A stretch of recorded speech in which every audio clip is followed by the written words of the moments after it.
अगर आप रियल्टर हो और सोच रहे हो कि एसईओ मेरे लिए वर्क नहीं करता, तो आपकी सोच गलत नहीं है, आपकी अप्रोच गलत है।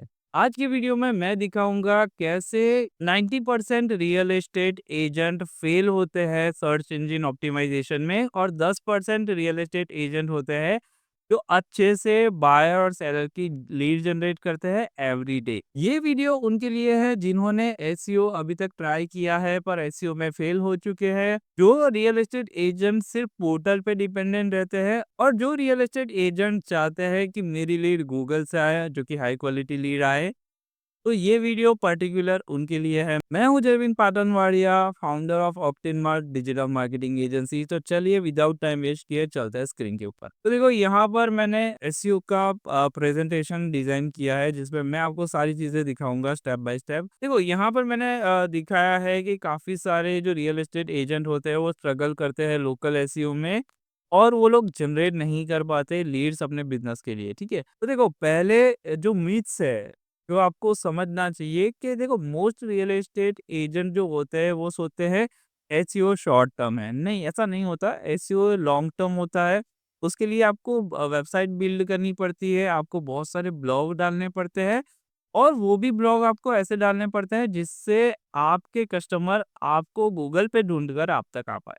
ठीक है, देखो रियल एस्टेट की अप्रोच अगर गलत होगी तो भी आप लीड जनरेट नहीं कर पाओगे। ये कुछ ट्रेडिशनल मेथड है जिसकी वजह से रियल एस्टेट रियल्टर फेल होते हैं।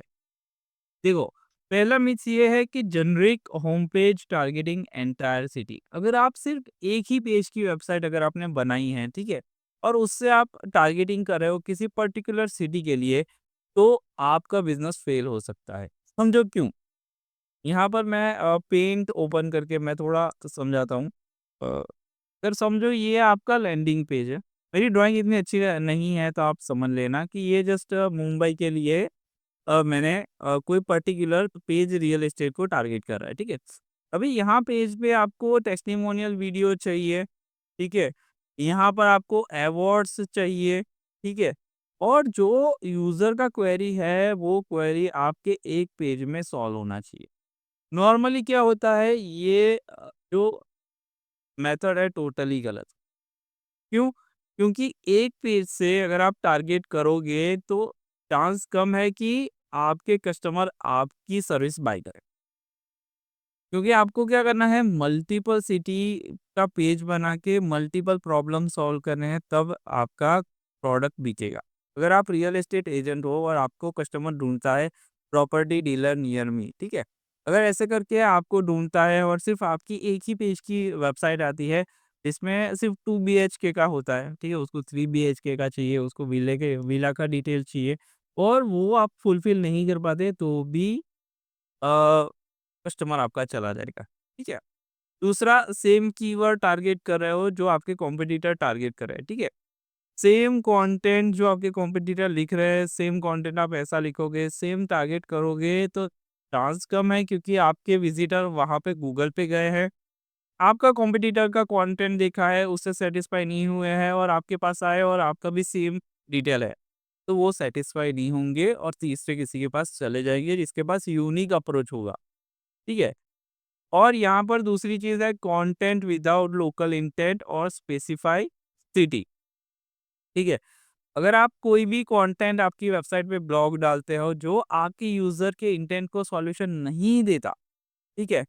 गूगल को सॉल्यूशन नहीं देता तो गूगल आपकी वेबसाइट को रैंक नहीं कराएगा।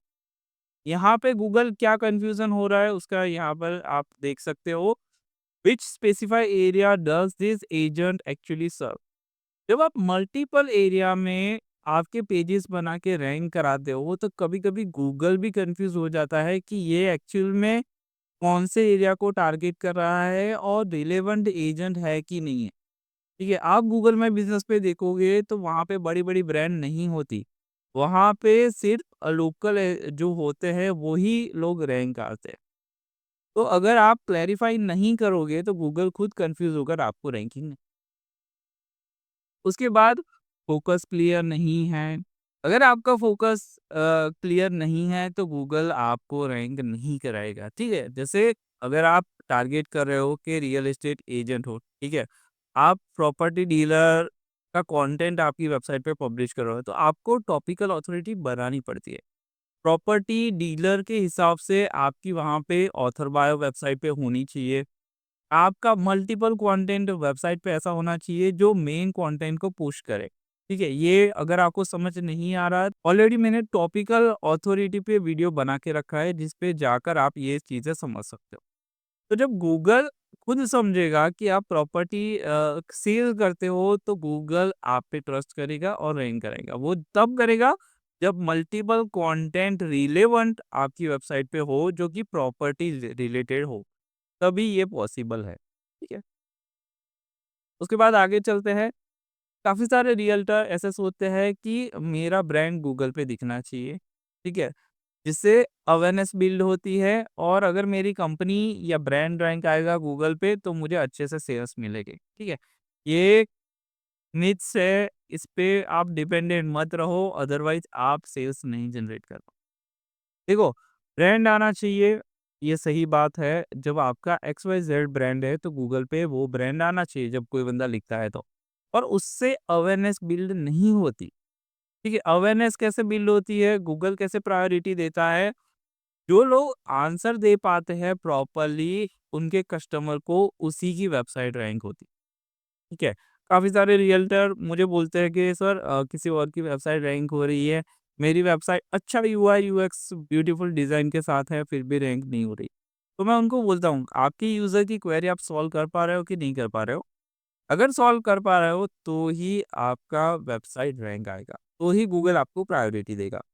यहाँ पे दूसरा है which content solve their problem. ठीक है? अगर आपका जो पेज है, उसपे आपने कुछ भी लिखना शुरू कर दिया, ठीक है, जो आपकी यूज़र की क्वेरी सॉल्व नहीं करता, प्रॉब्लम सॉल्व नहीं करता, तो भी गूगल आपको रैंक नहीं कराएगा। अदर चीज़ है, आपको स्पेसिफिक लोकेशन वाइज़ पेजेस बनाने हैं, और उसके हिसाब से आपको यूज़र की प्रॉब्लम सॉल्व करनी। Property buyer don't search for agent name. ठीक है? कोई एक्स-वाई-ज़ेड आपका एजेंट नेम नहीं सर्च करेगा, वो सर्च करेगा flat for sale in Andheri, flat for sale in Goa, और अगर वो वहाँ पे आपके प्रॉपर पेजेस आते हैं, तो आपको कन्वर्जन मिलेगा। लोग सर्च करते हैं best property agent near me. ठीक है? और अगर आपका कंटेंट प्रॉब्लम सॉल्व नहीं करता, ये सारी चीज़ों का जो यूज़र लिखता है गूगल पे, तो आपको रैंकिंग भी नहीं मिलेगी और सेल्स भी नहीं मिलेगा। उसके बाद चलते हैं दूसरी स्लाइड पे। काफ़ी सारे रियल्टर फेल होते हैं, जो लोग ब्लॉगिंग करते हैं आपकी खुद की इंडस्ट्री में, तो वो रीज़न क्या है, चलो जानते हैं। वो लोग टारगेट करते हैं जेनेरिक ब्लॉग। ठीक है? वो ब्लॉग जो जनरल एडवाइस देता है। ठीक है? जनरल एडवाइस में मत जाओ, क्योंकि अगर कोई बंदा लिखता है हाउ टू फाइंड क्वालिटी विलास, ठीक है, या फिर कोई भी आपका पॉइंट रहेगा, तो गूगल के एआई ओवरव्यू में ही सारा आंसर मिल जाता है। ठीक है? तो वो आपके ब्लॉग पे आकर क्यों पड़ेगा? अगर कोई बंदा लिखता है how to find real estate agent, ठीक है, अगर उस पे आपने ब्लॉग लिख दिया, ठीक है, तो वो तो एआई ओवरव्यू भी बता देगा, चैट जीपीटी, जेमिनाई वो सारा चीजें दिखा देगा। तो ऐसे टॉपिक मत पकड़ो जो आप बहुत कॉमन हो। ठीक है? अदरवाइज आपको रिजल्ट नहीं मिलेगा। यहाँ दूसरा है, कोई भी प्रॉपर सिटी को टारगेट नहीं करना। ठीक है? अगर समझो आप प्रॉपर सिटी को टारगेट नहीं करोगे, तो आपकी लीड्स आपके पास नहीं आएगी। जैसे मैं एक रियल्टर हूँ, और मैं मुंबई के लिए, गोवा के लिए, बैंगलोर के लिए, हर जगह के लिए पेज बनाया है। ठीक है? तो वहाँ की मैं पर्टिकुलर टीम रखूंगा, जो बैंगलोर से होगी, गोवा से होगी। तो अगर किसी बंदे को क्वेरी हो, तो वो कॉल पे भी बात कर सकता है, वहाँ जाकर मिल सकता है। ठीक है? उससे उसका प्रॉब्लम सॉल्व होगा, और उसका सेल्स भी बढ़ेगा। तो क्या है कि ऐसे एरिया मेंशन करो जिस पे आप आपके कंज्यूमर को मिल सकते हो। ठीक है? जिससे आप रैंकिंग इजीली इंप्रूव कर सकते हो, क्योंकि गूगल भी जानता है कि कौन आपका कस्टमर है। ठीक है? देखो, यहाँ पर और पॉइंट है कि मिसिंग बायर और सेलर इंटेंट सिग्नल।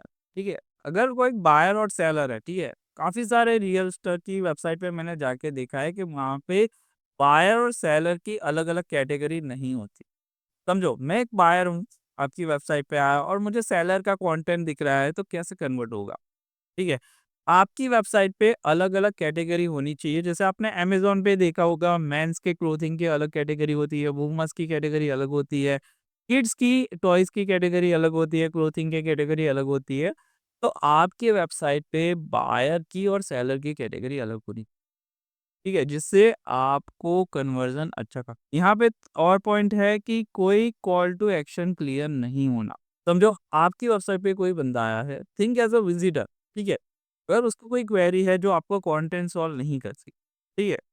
तो उसको कॉल करना हो तो वहाँ पे व्हाट्सएप का भी बटन होना चाहिए, कॉल का भी बटन होना चाहिए, मीटिंग का भी बटन होना चाहिए। अगर किसी बंदे को अर्जेंटली कुछ चीज़ें चाहिए, ठीक है? जैसे मुझे अभी घर लेना है, ठीक है? 1-2 दिन के बाद और समझो कि मेरे पास बजट भी है और मैं किसी बंदे को ढूँढ रहा हूँ और उसकी वेबसाइट पे अगर प्रॉपर्ली सिर्फ़ ईमेल का ही ऑप्शन है, मैंने उसको ईमेल दिया पर चलो 2 दिन में रिप्लाई आया, 3 दिन में रिप्लाई आया तो फिर मतलब का नहीं है। अगर मुझे इंस्टेंट रिज़ल्ट चाहिए तो वहाँ पे as a instant call to action भी होना चाहिए, ठीक है? जिसको हॉट टिकट क्लाइंट क्लोज़ करनी है उसको। यहाँ पे है ट्रूथ क्या है for realtor dedicate area pages and service pages are far more valuable than generic job content, ठीक है? तो ब्लॉग कुछ भी मत लिखो, उससे बेटर है कि आप मल्टीपल पेजेस बनाओ, सर्विस पेजेस बनाओ, जिससे आपके कंज्यूमर को प्रॉपर्ली आंसर देखो टॉप जो रियल्टर होते हैं, रियल एस्टेट एजेंट होते हैं, वो परफॉर्म डिफरेंटली करते हैं सर्च इंजन ऑप्टिमाइजेशन से। तो क्या चीज़ें वो करते हैं? तो आप यहाँ पे देख सकते हो वो डेडिकेटली एरिया स्पेसिफिक पेजेस बनाते हैं अपनी वेबसाइट पे। यूनिक कंटेंट लिखते हैं, रिलेवेंट कंटेंट लिखते हैं और बायर सेलर को अलग प्रॉपर्ली कैटेगरी करके लोग अपनी वेबसाइट को गूगल पे रैंक करा। तो अगर आप ये नहीं कर रहे तो आज से ही शुरू कर दीजिए। दूसरा मैंने जो बताया ऊपर के बायर और सेलर का कंटेंट अलग होना चाहिए। जीएमपी आपका ऑप्टिमाइजेशन होना चाहिए। देखो जीएमपी क्यों ऑप्टिमाइज़ होना चाहिए? अगर कोई बंदा रियल्टर करके आपको ढूँढ रहा है, ठीक है? आपकी वेबसाइट रैंक आ गई, उसने आपकी सारी चीज़ें देखी, तो वो क्या करेगा, आपका गूगल माय बिज़नेस रिव्यू देखेगा। अगर वो प्रॉपर है, ठीक है, उसको नॉलेजेबल है, तो वो देखेगा कि रिव्यू इनके कैसा है, रिव्यू सही है कि नहीं, उनका कस्टमर के साथ कैसा रिलेशन है। गूगल भी ये सारी चीज़ें चेक करता है, ठीक है, आपको ना पता हो तो मैं बता दूँ। तो गूगल भी ये सारी चीज़ें चेक करके आपको रैंकिंग देता। तो गूगल माय बिज़नेस के रिव्यूज़ बहुत ही इम्पोर्टेंट है। आपको प्रॉपर कैटेगरी वहाँ पे रखनी है और रेगुलर वहाँ पे आपको पोस्ट करनी है। क्योंकि रेगुलर अवेयरनेस पोस्ट करोगे तो ही आपका जीएमबी वहाँ पे रैंक आएगा। तो आपको पता हो तो कोई भी बंदा लगता है कि प्रॉपर्टी सेलर नियर मी या फिर प्रॉपर्टी डीलर नियर मी, तो गूगल माय बिज़नेस के 3 प्रोफाइल वहाँ पे टॉप में दिखते हैं, जो हाईएस्ट कन्वर्जन आपको देते हैं। और उसके बाद यहाँ पर बात करते हैं क्लियर कॉल टू एक्शन के बारे में, जहाँ पे फ़ोन नंबर होना चाहिए, व्हाट्सएप लिंक होनी चाहिए, कॉन्टैक्ट फॉर्म होना चाहिए। किसी को इमीडिएटली रीच आउट करना है तो आप तक पहुँच सके और वो इंक्वायरी हॉट इंक्वायरी होगी, जिससे आपका बिज़नेस ईज़िली बढ़ पाए। देखो लोकल एसईओ होता है, गूगल माय बिज़नेस का एसईओ होता है, वो गोल्ड माइन होता है, ठीक है? क्योंकि गूगल मैप पे काफ़ी सारी चीज़ें मेंशन होती है जब आपका कंज़्यूमर गूगल पे सर्च कर रहा होता है, ठीक है? तभी आपका कस्टमर जब भी सर्च करता है तो वो क्या चीज़ें देखता है और गूगल भी क्या चीज़ें समझता है हाँ, आपको रैंकिंग कराने से पहले। तो वो लोग देखते हैं कि आपका कंटेंट है जो प्रॉपर्ली है कि नहीं है। अगर आपके एरिया में एक सिंपल एग्ज़ाम्पल दे रहा हूँ कि 3 रियल एस्टेट एजेंट है, ठीक है? तो आप उनकी गूगल में बिज़नेस प्रोफाइल चेक करो। वो कब पोस्टिंग कर रहे हैं, ठीक है? जैसे वीक में वो 1 पोस्ट कर रहे हैं, तो आप वीक में 2 पोस्ट करो, ठीक है? वो अवेयरनेस कैसा कंटेंट लिख रहा है, उससे बेटर यूनिक कंटेंट आप लिखना शुरू करो। अच्छे रिव्यू आपके गूगल माय बिज़नेस पे जनरेट करके साइटेशन बनाओ, जिससे आपकी रैंकिंग इम्प्रूव यहाँ पे आपका डायरेक्ट कंटेंट इन्फॉर्मेशन होना चाहिए, कॉन्टैक्ट इन्फॉर्मेशन और रिव्यू भी बहुत ही इम्पोर्टेंट है ट्रस्ट गेन करने के लिए। तो ये सारी चीज़ों पे आप वर्क करोगे तो आपको लोकल एसईओ में रैंकिंग मिलेगी और एक चीज़ मैंने याद रखना, ये गोल्ड माइन है। आप जीएमबी पे काम करोगे ना, जो लोग सर्विस बेस पे है मैं उनको बोलता हूँ कि सारा चीज़ें भूल जाओ, जीएमबी पे सबसे ज़्यादा काम करो क्योंकि जीएमबी बहुत ही अच्छी आपको लीड लाकर देता है। देखो काफ़ी सारे लोग मुझे कहते हैं कि एसईओ जमीन भाई बहुत ही स्लो है, एसईओ में बहुत टाइम लेते हैं जब आपको रिज़ल्ट दिखना है। हाँ, देखो एसईओ एक स्लो प्रोसेस है, पर जब भी एक आपकी अथॉरिटी बनेगी, आपके गूगल पे थोड़े टाइम के बाद कीवर्ड रैंक आएँगे, तो आपको रेगुलर लीड जनरेशन मिलेगा, ठीक है? ज़्यादा स्पेंड किए बिना। जब आप ऐड में क्या होता है कि आप स्पेंड करते हो, थोड़े टाइम में लीड आई, आपने ऐड बंद कर दिया, तो आपका लीड्स आना बंद हो जाता है। तो आपका बिज़नेस भी क्या है, ज़ीरो पे आ जाता है। तो बेटर है थोड़े टाइम के लिए आप सर्च इंजन ऑप्टिमाइज़ेशन करो और लीड जनरेशन करो। देखो यहाँ पे क्या होता है, कैसे वर्क करता है, एसईओ में क्या होता है कि पहले मंथ में टेक्निकल सेटअप होता है। अगर आपकी वेबसाइट पे कोई विज़िटर आता है और वेबसाइट 2 या 3 सेकंड में ओपन नहीं होती, तो हमें टेक्निकल फाउंडेशन उस फिक्स करना पड़ता है। क्योंकि देखो वेबसाइट पे आप किसी वेबसाइट पे गए हो, क्लिक करते हो, वेबसाइट टाइम टू टाइम नहीं ओपन होती, तो आप क्या करते हो बैक करके दूसरे किसी कॉम्पिटिटर की वेबसाइट पे चले जाते हो, तो वो सारा टेक्निकल चीज़ें हमें देख उसके बाद आता है कंटेंट क्रिएशन। आपका कंटेंट अगर ठीक नहीं है, तो जैसे मैंने समझाया कि उसको हमें ठीक करके ऑप्टिमाइज़ करना होगा, यूज़र की इंटेंट सॉल्व कर सके उसके हिसाब से। उसके बाद आता है कि रैंकिंग आपको 3 टू 4 मंथ्स में दिखना शुरू हो जाती है, थोड़ा-थोड़ा मूवमेंट दिखता है, ठीक है? एकदम से आप टॉप पे नहीं आ जाओगे। आपके गूगल सर्च कंसोल या गूगल एनालिटिक्स में थोड़े-थोड़े इम्प्रूवमेंट दिखेंगे कि गूगल आपकी वेबसाइट को समझना शुरू कर दिया। आपकी गूगल मैप की प्रेज़ेंस अच्छी होगी, इससे ट्रैफ़िक बढ़ेगा। ठीक है और 5 मंथ के बाद क्या है लीड जनरेशन धीरे-धीरे शुरू होती है, आपको इंक्वायरी आती है, आपको अच्छे कस्टमर मिलते हैं और आपका आरओआई जनरेट होता है। तो अगर आप एसईओ कराना चाहते हो तो देखो कम से कम आपके पास टाइम होना चाहिए कि 8 महीने या 1 साल आप एसईओ को दे सको। ठीक है? उससे जल्दी रिज़ल्ट जनरेट होता है पर वो डिपेंड करता है आपकी वेबसाइट कैसी है, आपका कंटेंट कैसा है, आप दूसरे सोशल मीडिया पे एक्टिव हो या नहीं हो। आपका कॉम्पिटिशन, आपके कॉम्पिटिटर कैसे, वो सारी चीज़ें मिला के हम बता सकते हैं कि आपको कितना टाइम जाएगा। और यहाँ पर आप फ्री एसईओ ऑडिट चाहते हो, जिससे ये सारी चीज़ें हम आपको समझा सकें या फिर स्ट्रैटेजी कॉल बुक करना चाहते हो, तो आप स्क्रीन पे दिए गए नंबर पे मुझसे सीधा बात करके ये सारी चीज़ें समझ सकते हो। यहाँ पे 3 नॉन नेगोशिएबल रूल्स हैं जो कि रियल्टर एसईओ के लिए है। लोकल क्लैरिटी, ठीक है? आपको लोकल क्लैरिटी पे पहले वर्क करना पड़ेगा। Every page must clearly specify the city and the location और एरिया यू सर्व, ठीक है? यहाँ पे सर्विसिंग ऑल ऑफ लंदन ये अप्रोच गलत है, इस पे आपको वर्क नहीं करना। अगर आप जैसे पूरे मुंबई पे काम करना चाहते हो, तो वो एक्चुअली गलत है। आपको कैसे कीवर्ड पे काम करना है flat for sale in XYZ city, ठीक है? ये वर्क करेगा, फ्लैट फॉर सेल इन मुंबई ज़्यादा वर्क करेगा, पर real estate agent in Mumbai ये शायद वर्क नहीं करेगा। दूसरा स्पेसिफिक इंटेंट के हिसाब से आप पेज बनाओ, बायर और सेलर को अलग-अलग करो जैसे हमने डिस्कस किया है। और थर्ड गूगल माय बिज़नेस ज़रूर से ऑप्टिमाइज़ करो जिससे आप अच्छी लीड जनरेट कर सको आपके बिज़नेस की। यहाँ पर उसके बाद है कॉमन जो एसईओ मिस्टेक होती है जो आपको अवॉइड करनी चाहिए कि टारगेटिंग टू ब्रॉड, ठीक है? अगर आप बहुत मतलब बड़े एरिया में टारगेट करते हो या फिर हाउस फॉर सेल ऐसे कीवर्ड पे टारगेट करते हो, तो आपको जल्दी रिजल्ट नहीं मिलेगा, जल्दी आपकी वेबसाइट रैंक नहीं होगी, क्योंकि बहुत सारे लोग ऐसे कीवर्ड पे काम कर जब आप लिखते हो हाउस फॉर सेल्स तो समझो कि जहाँ पर कोई लोकेशन नहीं होता है, जैसे मुंबई है, गोवा है, कोई भी लोकेशन, तो आप वर्ल्ड वाइड अपना बिज़नेस कॉम्पिटिशन जनरेट करो, ठीक है? ये क्या है जब आप नहीं लिखते पीछे सिटी, तो बहुत सारा कॉम्पिटिशन बढ़ जाता है क्योंकि आपको ये कीवर्ड पे अगर रैंक आओगे तो आपको ऑल ओवर कंट्री के बाहर से भी लीड मिलेगी। तो मैं सजेशन करता हूँ कि ऐसे कभी भी वर्क न मत करो, स्पेसिफिक एरिया के हिसाब से, ठीक है? दूसरा यहाँ पे मोबाइल एक्सपीरियंस 90% यूज़र जो मैंने देखा है कि गो मोबाइल से ही सर्च करते हैं और मोबाइल से ही सर्विस और प्रोडक्ट बाय करते हैं। तो उनका एक्सपीरियंस अगर गलत होगा, ठीक है? Website time to time open नहीं हो पाएगी। आपका अगर इमेज कट हो रहा है, बटन ठीक से वो क्लिक नहीं कर पा रहा है, टेक्स्ट छोटा है, ये अगर ऐसी प्रॉब्लम आपकी वेबसाइट में है, तो उसको पहले ठीक करवाइए, जिससे आपका कन्वर्जन इम्प्रूव हो सके। उसके बाद आता है इग्नोरिंग रिव्यू। मैंने काफ़ी सारे बिज़नेस ऐसे देखे हैं जिनके गूगल माय बिज़नेस पे बहुत सारे नेगेटिव रिव्यू होते हैं। अगर आप उसको ठीक नहीं करोगे तो वो आपके नए कस्टमर को किल कर देगा, ठीक है? तो इस पे ज़रूर से वर्क करिए और जब भी जो साइटेशन होता है, ठीक है? वो हमें ठीक करना पड़ता है जब भी हम किसी एजेंट के लिए काम करते हैं, रियल्टर के लिए काम करते हैं।